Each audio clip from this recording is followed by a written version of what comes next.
I'm Katrina Prather. I will speak about Jonathan Edwards' teaching through a historical and philosophical lens.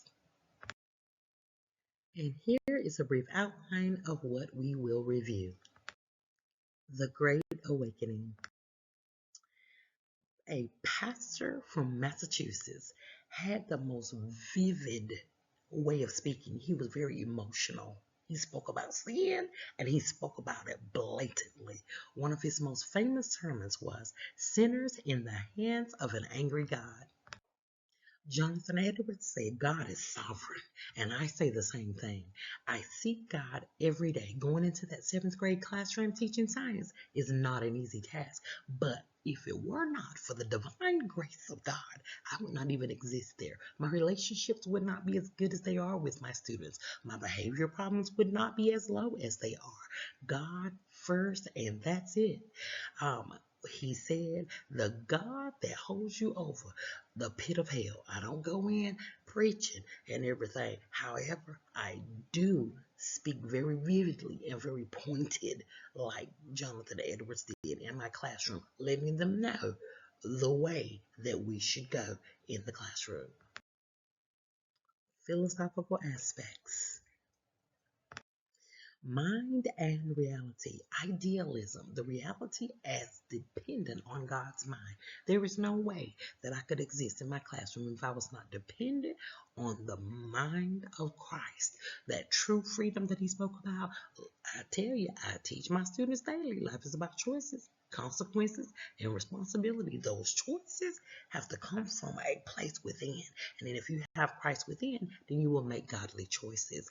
I know I don't speak to them in those exact words, but I let them know the difference between right and wrong. I get my point across. It's the right way or no way, loves. Jonathan Edwards' ways are still with us.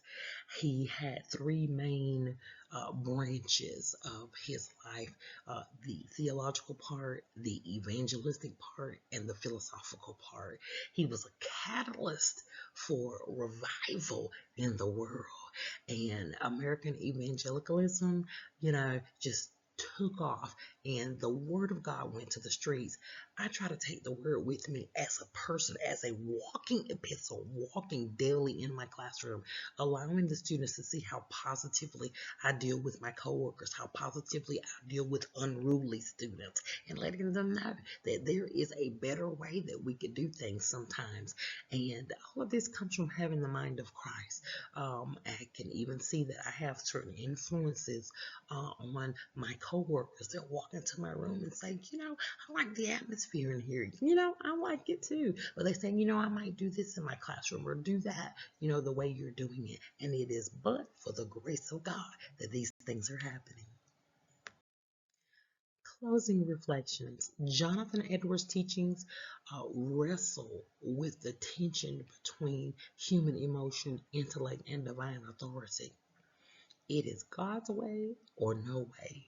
Human emotions tend to want to do what they want to do sometimes. But if we seek Christ, I understand we have to educate ourselves on different things, but still, even in education, in intellect, we have to seek God's way first. And it's God's way or no way. Jonathan Edwards' teachings invited us to look deeper inside of ourselves, to examine ourselves. And we need to still do that on a daily basis. And on a daily basis, I examine myself. I examine myself as far as the relationships I have with my students, with my coworkers, with administration on my job. God's way is the only way to deal and to navigate in these relationships. And if we would do this, seeking God first, things would be better. Thank you for viewing my presentation.